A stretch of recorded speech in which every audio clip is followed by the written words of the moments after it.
और इस बीच एक बड़ी खबर आपको हम बता दें, दिल्ली के तुर्कमान गेट हिंसा के मामले से जुड़ी हुई है बड़ी जानकारी। पुलिस ने एक और आरोपी को अरेस्ट कर लिया है और अब तक कुल मिलाकर 12 आरोपियों की गिरफ्तारी हो चुकी है। तो बड़ी खबर इस वक्त हम आपको बता रहे हैं, पुलिस लगातार अब एक्शन में है, कार्रवाई यहां पर की जा रही है। पुलिस ने अब एक और आरोपी को अरेस्ट कर लिया है और अब तक कुल 12 आरोपियों की गिरफ्तारी हो चुकी है।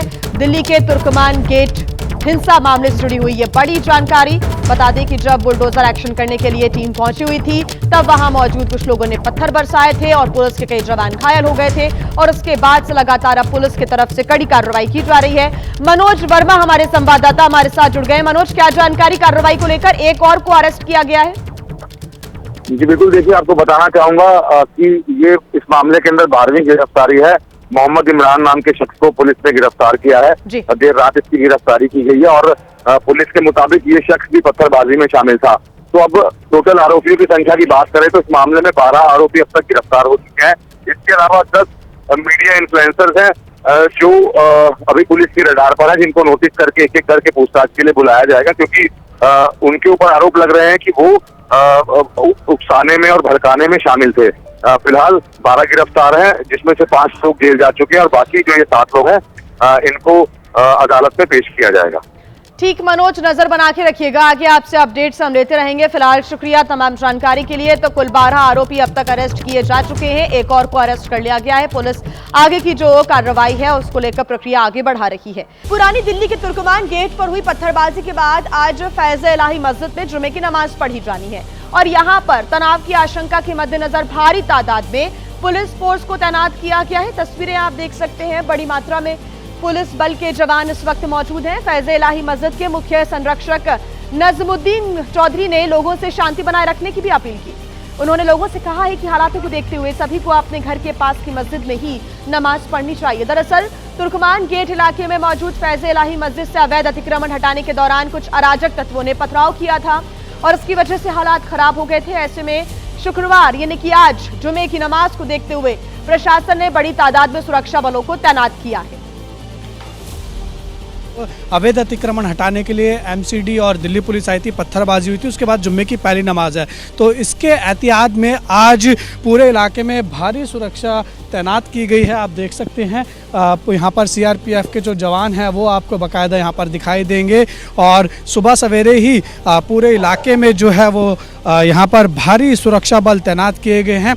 दिल्ली पुलिस के साथ साथ जो पैरामिलिट्री फोर्सेस हैं उनकी यहाँ पर तैनातगी हुई है और आप देख सकते हैं कि सुबह यहाँ पर जो है वो ब्रीफिंग की जा रही है। बताया जा रहा है कि कैसे आज जो जुम्मे की नमाज है उसमें कैसे सबने काम करना है और तमाम यहाँ पर जो सीआरपीएफ के जवान हैं उनकी तैनातगी हो रही है। उनको बताया जाएगा कि कैसे यहाँ पर जो है वो पूरी तरीके से आज शांति व्यवस्था जो है वो बनाए रखनी है। इसके साथ ही आपको बता दें कि यहाँ पर दिल्ली पुलिस भी लगातार लोगों से अपील कर रही है कि लोग जो हैं तुर्कमान गेट इलाके के शांति बनाए रखें और अगर ज़रूरत ना पड़े तो बाहर ना निकलें। और इसके साथ ही जो फैज़-ए-इलाही मस्जिद के जो कमेटी के मुख्य संरक्षक हैं उसका भी बयान जो है वो सामने आया, नजमुद्दीन चौधरी का। उन्होंने भी लोगों से शांति बनाए रखने की अपील की है। और आइए अब बात करेंगे मौसम की। इस वक्त पूरे उत्तर भारत में शीतलहर और कोहरे का डबल अटैक है। उत्तर प्रदेश समेत देश के कई इलाकों में शीतलहर का अलर्ट भी जारी कर दिया गया है। 6 तस्वीरें आपके सामने। कड़ाके की ठंड की वजह से लोगों का घरों से बाहर निकलना अब मुश्किल हो चला है, क्योंकि उन्हें कपकपा देने वाली ठंड का सामना करना पड़ रहा है। पहाड़ों पर होती बर्फबारी का असर उत्तर भारत के कई राज्यों में देखने को मिल रहा है। मैदानी इलाकों में पारा गिर रहा है, तो वहीं दिल्ली एनसीआर में हुई बारिश की वजह से ठंड और ज्यादा बढ़ गई है। पूरे उत्तर भारत में कोहरे और शीतलहर की वजह से कई स्थानों पर पारा तेजी से लुढ़क रहा है और इसी की वजह से लोगों की परेशानियां बढ़ गई हैं। उत्तर भारत के जो जिले हैं उनकी तस्वीरें आप देख रहे हैं। गाजियाबाद, प्रयागराज, मुंबई, ग्वालियर, गुवाहाटी, दिल्ली, कमोबेश सभी का वही हाल नजर आ रहा है। ठंड, कोहरा और शीतलहर, ये जो डबल अटैक है वो यहाँ पर लोगों को झेलना पड़ रहा है। आप ग्वालियर की तस्वीरें भी देख रहे हैं, जहां पर कोहरे की मोटी चादर है, लोग अलाव का सहारा ले रहे हैं। बड़ी खबर मिल रही है, बंगाल में ईडी के छापे पर बवाल बढ़ गया है। गृह मंत्री के दफ्तर के बाहर टीएमसी सांसदों ने प्रदर्शन किया है। कोलकाता में ईडी की कार्रवाई का लगातार विरोध किया जा रहा है। बड़ी खबर इस वक्त हम आपको बता रहे हैं बंगाल से, जहां पर ईडी के छापे पर बवाल अब बढ़ता ही जा रहा है। ज्यादा जानकारी के साथ हमारे संवाददाता विजेंदर हमारे साथ जुड़ गए। विजेंदर, क्या जानकारी? लगातार ईडी ने जो छापामार कार्रवाई की है उसके खिलाफ टीएमसी सांसदों का प्रदर्शन हो रहा है। जी हाँ, कलकत्ता में जहाँ आज ममता बनर्जी 2 बजे से रास्ते पे उतरेंगी, वहाँ रास्ते में प्रदर्शन होगा। वहीं इस वक्त कर्तव्य भवन के गेट पे टीएमसी के 8 सांसद डेरेक ओब्रायन, शताब्दी राय, महुआ मोइत्रा, बापी हलदार, साकेत गोखले, प्रतिमा मंडल, कीर्ति अय्यर और शर्मिला सरकार, ये 8 सांसद कर्तव्य भवन के गेट पे धरना दे रहे हैं। उनके हाथों में पोस्टर है और स्लोगन दे रहे हैं कि पार्टी का दस्तावेज चोरी करने गई थी ईडी, इसके खिलाफ उनका प्रदर्शन है। अमित शाह के दफ्तर के बाहर इस वक्त धरना चल रहा है। पुलिस वाले वहाँ उपस्थित हैं, उनको वहाँ से हटाने की कोशिश की जा रही है, पर ये 8 सांसद अभी भी गेट नंबर 1 जो है कर्तव्य भवन का, उसके बाहर बैठे हुए हैं और स्लोगन दे रहे हैं केंद्र सरकार के खिलाफ, ईडी के खिलाफ। जो कल कार्रवाई हुई है उसके खिलाफ ये धरना अभी जारी है। 8:30 बजे के बाद से ये धरना स्टार्ट हुआ है। फिलहाल ये 8 सांसद वहीं बैठे हुए हैं। बिल्कुल विजेंदर, तो यहाँ पर जो सियासी सरगर्मियां है वो बढ़ती जा रही है। एक तरफ बंगाल में, दूसरी तरफ दिल्ली में भी प्रदर्शन हो रहा है। इनसे बातचीत करने की कोशिश क्या प्रशासन की तरफ से की जा रही है? उनका क्या कहना है? देखिए, वहाँ से पुलिस कह रही है कि गेट से आप लोग हट जाएं वहाँ से, क्योंकि इसी गेट से 9 बजे के बाद से एंट्री होती है। जो अधिकारी आते हैं इसी गेट से जाते हैं, पर सांसद वहीं पे बैठे हुए वहाँ से हट नहीं रहे हैं। अब देखना है कि पुलिस क्या कार्रवाई करती है। ये 8 सांसद कह रहे हैं कि यहाँ इनका धरना जारी रहेगा। जिस तरीके से ईडी ने कल छापेमारी की है आईपैक के दफ्तरों में, ममता बनर्जी वहाँ पहुँच गई थी। आज कलकत्ता में ये विरोध प्रदर्शन है 2 बजे के बाद, और दिल्ली में 8:30 बजे से कर्तव्य भवन के गेट नंबर 1 के बाहर टीएमसी के 8 सांसद धरना दे रहे हैं ईडी ने जो कार्रवाई की है उसके खिलाफ। बिल्कुल विजेंदर, देखिए यहाँ पर जो टीएमसी है वो यही आरोप लगा रही है कि जहां पर जिस राज्य में चुनाव होते हैं उस राज्य में ईडी पहुंच जाती है, उस राज्य में छापामार कार्रवाई होने लगती है। ये बड़े और गंभीर आरोप लगाते हुए टीएमसी के सांसद एक बार फिर से प्रदर्शन करने के लिए और अब तो दिल्ली की सड़कों पर उतर आए हैं। ऐसे में और क्या सियासी प्रतिक्रियाएं सामने आ रही है विजेंदर? देखिए, ये क्योंकि अब ममता बनर्जी ने कल ही कॉल दिया था कि पूरे देश भर में वो लोग इसका विरोध करेंगे। बंगाल में तो सब जगह आज प्रदर्शन हो ही रहा है। दिल्ली में भी सांसद ये मैसेज देना चाहते हैं कि अमित शाह के दफ्तर के बाहर धरना देंगे। और कल ममता बनर्जी ने भी अमित शाह का नाम लेकर के निशाना किया था कि ईडी उनके इशारे पे आई थी पार्टी के दस्तावेज को वहाँ से लेने के लिए, जिसको लेकर वहाँ से निकली थी बाद में। और उसी के कड़ी के हिसाब से देखा जा सकता है कि 8 सांसद इस वक्त अमित शाह के दफ्तर के बाहर धरना दे रहे हैं। विजेंद्र, लेकिन जो मुख्य आरोप है वो एक बार आप दर्शकों को बताएं कि यहाँ पर टीएमसी के सांसद सरकार पर क्या आरोप लगा रहे हैं, क्योंकि ईडी जब छापामार कार्रवाई करने के लिए दफ्तर पहुंची तो वहां से दस्तावेजों को चोरी कर लिया गया। ये भी बड़े आरोप ईडी की टीम पर लगाए गए हैं सांसदों की तरफ से जो टीएमसी के। जी हाँ, ईडी ने ये आरोप लगाए और ईडी कलकत्ता हाईकोर्ट भी पहुंची, जिसकी सुनवाई आज कलकत्ता हाईकोर्ट में होने वाली है। ईडी ने कलकत्ता हाईकोर्ट को भी आवेदन किया है कि जिस तरीके से उनका कल रेड चल रहा था, वहाँ पर ममता बनर्जी पहुंची पुलिस बल के साथ और जो डॉक्यूमेंट्स थे वो वहाँ से लेकर चली गई। इसके खिलाफ हाईकोर्ट पहुंची है ईडी, जिसकी सुनवाई आज दोपहर में होने वाली है। दूसरी ओर जो ममता बनर्जी आरोप लगा रही थी कि आईपैक ऐसी संस्था है जो सारे डॉक्यूमेंट्स उनके पास है, कैंडिडेट लिस्ट वहाँ पे है, पार्टी की स्ट्रेटेजी क्या होगी, ये सब आईपैक तय करती है। और ये सब कागज, ये सब फाइल लेने ही ईडी की टीम वहाँ पहुंची थी। ये आरोप कल ममता बनर्जी ने लगाया था। और उसके बाद वो आईपैक के दफ्तर में जब पहुंची थी वहाँ से भी कुछ डॉक्यूमेंट्स उन्होंने उठाए थे और वहाँ भी एक ही आरोप था कि ये अमित शाह के इशारे पर ईडी पार्टी के जो सीक्रेट दस्तावेज है चुनाव से पहले वो लेने के लिए आई थी। ममता बनर्जी ने कल कहा था कि आज 2 बजे से पश्चिम बंगाल के हर जिले में विरोध होगा ईडी की इस कार्रवाई के खिलाफ। और दिल्ली में भी टीएमसी के 8 सांसद इस वक्त कर्तव्य भवन के गेट नंबर 1 पे धरना दे रहे हैं ईडी की जो कार्रवाई हुई है उसके खिलाफ। ठीक विजेंद्र, बहुत शुक्रिया आपका तमाम जानकारी के लिए। तो देखिए, आपको ये बता दें कि गृह मंत्री के खिलाफ प्रदर्शन हो रहा है। दफ्तर के बाहर ही जो टीएमसी के सांसद हैं वो बैनर लेकर, पोस्टर्स लेकर पहुंचे हैं और यहां से वो हटने को राजी नहीं है। उनसे अपील की जा रही है कि वो यहां से हटे, लेकिन ईडी का जो छापा पड़ा उसके खिलाफ टीएमसी के सांसद इस वक्त दिल्ली में भी गृह मंत्री के दफ्तर के बाहर प्रदर्शन कर रहे हैं। आगे बढ़ते हुए खबरों में एक और अहम खबर आपको हम बता दें। तस्वीरें सामने आई हैं, ताजा तस्वीरें जम्मू कश्मीर के बारामूला से आपको दिखा दें, जहां पर बारामूला मुजफ्फराबाद हाईवे पर लैंडस्लाइड हुआ है। मलबा सड़क पर आने से आवाजाही फिलहाल बंद हो गई। एबीपी न्यूज पर ये एक्सक्लूसिव तस्वीरें आप देख रहे हैं, जहां पर सड़क पर मलबा आने की वजह से काफी नुकसान रोड पर पहुंचा है और आवाजाही बंद हो गई है। बारामूला मुजफ्फराबाद हाईवे का ये रोड है जहां पर भूस्खलन हुआ है। तेजी के साथ जो मलबा है वो रोड पर आता हुआ नजर आया। लोगों में दहशत भी फैल गई। डरे हुए, सहमे हुए लोग अपने आप को बचाने के लिए पीछे हटते हुए नजर आए। लोगों ने इस वीडियो को अपने कैमरे में रिकॉर्ड किया। बारामूला जम्मू कश्मीर की ये तस्वीरें। हालांकि अब पूरे रास्ते को फिलहाल बंद कर दिया गया है आवाजाही पर, क्योंकि काफी असर पड़ा है, आवाजाही बंद हो गई है। सड़क पर मलबा ही मलबा पड़ा हुआ है। ऐसे में अपील यही लोगों से की जा रही है कि फिलहाल आगे बढ़े तो स्थितियों को देखकर ही बढ़े, क्योंकि अब जो रास्ते में मलबे को हटाने का कार्य है वो शुरू किया जाएगा। तस्वीरें आप देख रहे हैं, बारामूला मुजफ्फराबाद हाईवे की तस्वीरें हैं। सड़क पर मलबा आ जाने की वजह से आवाजाही बंद हो गई है। जम्मू कश्मीर में अलग अलग इलाकों में इस वक्त बर्फबारी हो रही है, पारा भी लुढ़क रहा है। ऐसे में काम में भी थोड़ी देरी हो सकती है। सड़क पर मलबा आ जाने की वजह से आवाजाही को भी बंद करना पड़ा है। दो तस्वीरें आपके सामने एबीपी न्यूज पर एक्सक्लूसिव आप देख रहे हैं। और आइए अब बात करेंगे मुंबई की लाइफलाइन कही जाने वाली लोकल मेट्रो में भीषण आग लग गई, जिससे मुंबई के कुर्ला में हड़कंप मच गया, जिससे मध्य रेलवे की लोकल सेवाएं अब ठप पड़ गई हैं। ये आग इतनी भयानक थी कि देखते ही देखते पूरा डिब्बा आग की चपेट में आ गया, जिसकी लपटें दूर से दिखाई दे रही थी। ये आग कुर्ला और विद्या विहार स्टेशन के बीच करीब रात 8:30 बजे लगी। गनीमत यह रही कि जिस ट्रेन में आग लगी वो उस समय खाली थी। बताया जा रहा है कि इस ट्रेन में कचरा भरकर ले जाया जा रहा था, लेकिन तभी इस कचरे में आग लग गई, जिससे रेलवे प्रशासन में अफरा तफरी मच गई। आग की वजह से मध्य रेलवे की लोकल सेवाएं बुरी तरह प्रभावित हो गईं और कई ट्रेनें रोकनी पड़ी। आग बुझाने के लिए फायर ब्रिगेड के साथ साथ स्थानीय लोगों की भी मदद ली गई। सुरक्षा के मद्देनजर रेलवे प्रशासन ने घाटकों पर और सायन स्टेशन के बीच ओवरहेड वायर में करंट पूरी तरह बंद कर दिया। हालांकि रात 9 बजे आग पर काबू पा लिया गया, जिससे रेलवे ने राहत की सांस ली, लेकिन कई लोकल ट्रेन पर इसका असर देखने को मिला, जो काफी देरी से चलती रहीं, जिससे लोगों को परेशानियां उठानी पड़ी। उत्तर प्रदेश के रामपुर में पाकिस्तानी महिला 30 साल की सरकारी नौकरी करती रही, लेकिन किसी को भनक तक नहीं लगी। मामले का खुलासा होने के बाद शिक्षा विभाग और सरकारी एजेंसियों में हड़कंप मचा हुआ है। रामपुर की माहिरा अख्तर निकाह के बाद 1979 में पाकिस्तान चली गई थी।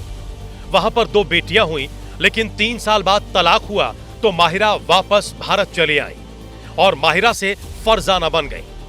अवैध रूप से भारत में रहने पर 1983 में केस दर्ज हुआ तो उसे कोर्ट से सजा भी हुई। इसके बावजूद उसने फरजाना नाम से 1992 में सरकारी शिक्षक की नौकरी हासिल कर ली। ये पाकिस्तानी नागरिक हैं जिन्होंने यहाँ पे शिक्षक के रूप में इनकी तैनाती हुई थी। जांच में ये तथ्य सामने आया कि ये जो पाकिस्तानी मूल के नागरिक हैं। इस आधार पर अभियोग पंजीकृत करा दिया है और विधिक कार्रवाई लगातार इसी प्रकार से जारी रहेगी। दरअसल महिला का जन्म भारत में ही हुआ था और उसने शिक्षा भी भारत में ही हासिल की थी, लेकिन शादी पाकिस्तान में हुई, जहां वो 3 साल रही। लेकिन तलाक के बाद से भारत में रहने की वजह से उसकी नागरिकता का मामला फंस गया। जो भी कर ले, इस बीजेपी को हम हरा। टीएमसी सांसदों को हटाया जा रहा है, बस में बैठाया जा रहा है। ये तस्वीरें आप देख रहे हैं, गृह मंत्री के ऑफिस के बाहर धरने पर बैठे हुए थे, प्रदर्शन कर रहे थे टीएमसी के सांसद। ईडी के छापे के खिलाफ ये विरोध किया जा रहा था और अब उनको हटाया जा रहा है।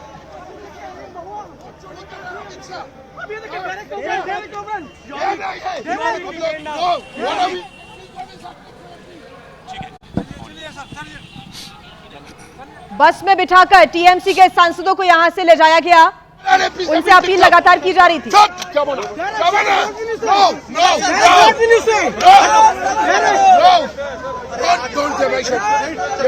ये मत करो। ये देखो क्या हो रहा है। टीएमसी सांसदों से अपील की जा रही थी कि वो यहां से हट जाएं। जब वो नहीं माने तो उन्हें बस में बिठाया गया। पवन हमारे साथ जुड़े हुए हैं ज्यादा जानकारी के साथ। पवन, क्या स्थिति है वहां की? अभी टीएमसी सांसदों को हटाया गया। देखिए, तमाम जो टीएमसी सांसद थे वो यहाँ गृह मंत्रालय गेट नंबर 1 प्रदर्शन कर रहे थे। आप मेरे पीछे जो गाड़ी देख रहे हैं, बस इसी में अब उनको बिठाल के ले जाया जा रहा है, यहाँ से हटाया जा रहा है। तमाम जो पुलिस बल है वो यहाँ मौजूद है और तमाम जो सांसद हैं, टीएमसी के 8 सांसद यहाँ गृह मंत्रालय के गेट पर प्रदर्शन कर रहे थे, उनको अब यहाँ से गृह मंत्रालय गेट से हटाया गया है। सुबह से ही तमाम जो 8 सांसद थे टीएमसी के, वो यहाँ प्रदर्शन कर रहे हैं। आप तस्वीरों में देख सकते हैं कि तमाम जो हैं वो जो है यहाँ प्रदर्शनकारी जो है तमाम यहाँ स्लोगन बोलते हुए नजर आ रहे हैं।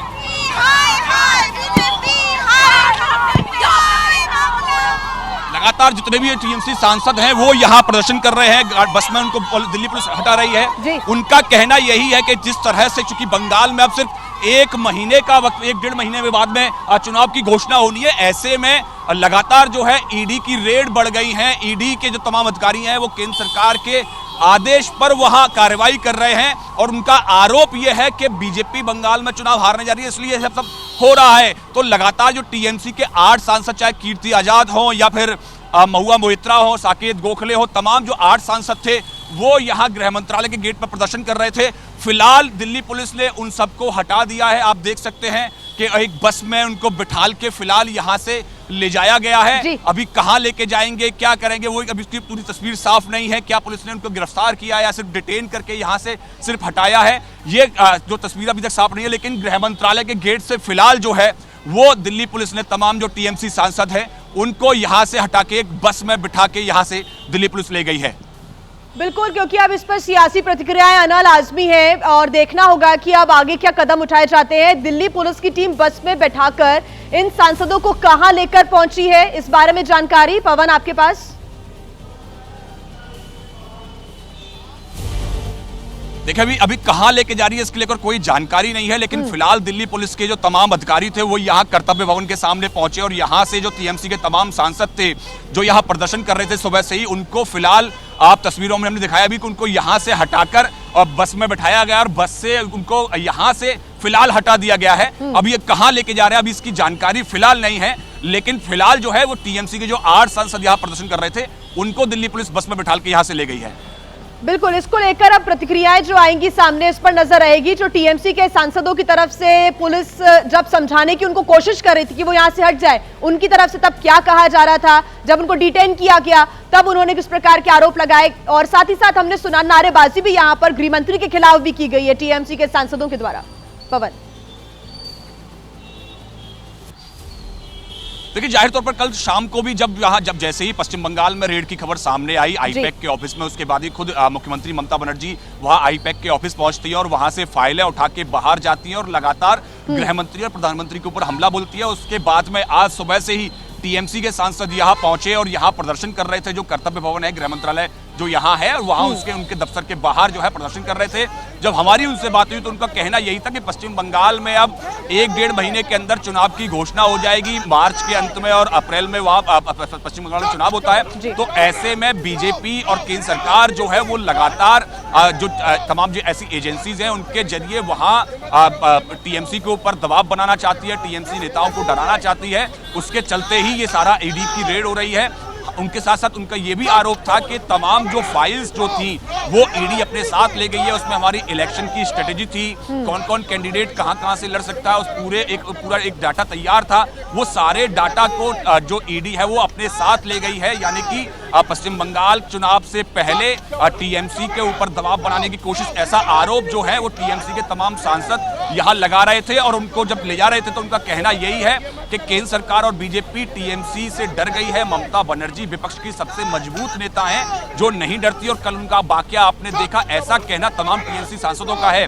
तो ऐसे में लगातार वो यहाँ प्रदर्शन कर रहे हैं और प्रदर्शनकारियों को यहाँ से फिलहाल हटा दिया गया है और उनको यहाँ से दिल्ली पुलिस एक बस में बैठाल के ले गई है। लेकिन ये जो लगातार हंगामा है, राजनीतिक बयानबाजी है, पूरे वाकया को लेकर वो यही समाप्त नहीं होगी। आप आने वाले दिनों में भी आप देखेंगे कि लगातार पश्चिम बंगाल से लेकर दिल्ली तक इसकी राजनीतिक सरगर्मी लगातार आपको दिखाई देगी। बिल्कुल, कोलकाता टू दिल्ली अब ये जो सियासी संग्राम है वो देखने को मिल रहा है। आज ममता बनर्जी कोलकाता में एक मार्च भी करेंगी, उसका नेतृत्व करेंगी। मार्च निकाला जाएगा जो ईडी के द्वारा छापा पड़ा है उसके खिलाफ। लगातार टीएमसी के जो कार्यकर्ता हैं, जो समर्थक हैं, उनमें भी नाराजगी है। तो दिल्ली में भी जो टीएमसी के कार्यकर्ता हैं पवन, वो अब ज्यादा सक्रिय होते हुए नजर आएंगे। इसके बाद अब टीएमसी की तरफ से दिल्ली में भी क्या कदम उठाया जाता है इस पर भी नजर आएगी, क्योंकि उनके सांसदों को डिटेन कर लिया गया है। देखिए जाहिर तौर पर जिस तरह से चूंकि पश्चिम बंगाल में विधानसभा चुनाव होना है और राजनीतिक सरगर्मी लगातार तेज है, एक तरफ बीजेपी जो है वो अपनी रणनीति पर काम कर रही है। बीजेपी के राष्ट्रीय अध्यक्ष जेपी नड्डा भी पश्चिम बंगाल के दौरे पर, कल लगातार तमाम पार्टी के नेताओं के साथ उन्होंने बैठक की। तो ऐसे में जब कल ईडी की रेड पड़ती है टीएमसी के जो आईपैक के दफ्तर पर, वहां ममता बनर्जी पहुंच जाती है और उसके बाद में लगातार वो बीजेपी के ऊपर हमलावर होती हैं, प्रधानमंत्री और गृह मंत्री को लेकर लगातार बयानबाजी वो करती हैं। और उसके बाद में आपने देखा उन्होंने ऐलान किया कि टीएमसी जो है पूरे पश्चिम बंगाल के अंदर इस पूरी रेड के खिलाफ में वो लगातार एक प्रदर्शन मार्च निकालेगी। और प्रदर्शन मार्च आप पूरे दिन देखेंगे, आप पश्चिम बंगाल में आपको प्रदर्शन मार्च भी होते हुए दिखाई देगा। उसके साथ साथ टीएमसी के सांसद आज सुबह ही यहाँ कर्तव्य भवन का जो गेट नंबर 1 है, गृह मंत्रालय का जो दफ्तर है, वहां आकर प्रदर्शन करने लगे और लगातार जिस तरह से ईडी की रेड चल रही है उसके खिलाफ यहाँ बैठकर नारेबाजी और लगातार प्रदर्शन करने लगे। तो ये जो है राजनीतिक माहौल अब पश्चिम बंगाल का जब विधानसभा चुनाव होगा तब तक ऐसा राजनीतिक माहौल आपको लगातार देखने को मिलेगा, चाहे वो पश्चिम बंगाल की बात हो या दिल्ली की बात हो। आपने देखा लगातार जो टीएमसी के नेता हैं, टीएमसी के सांसद हैं, वो लगातार संसद में भी केंद्र सरकार के खिलाफ प्रदर्शन करते हुए नजर आते थे। लगातार चाहे मनरेगा को लेकर हो या विकसित भारत जी राम जी बिल को लेकर हो, लगातार उन्होंने रात भर एक दिन प्रदर्शन भी किया, जिस दिन राज्यसभा से पास हुआ। तो ऐसे में लगातार अब चूंकि पश्चिम बंगाल में विधानसभा चुनाव होना है, उससे ठीक पहले दिल्ली से लेकर बंगाल तक ये राजनीतिक गहमा गहमी जारी रहेगी।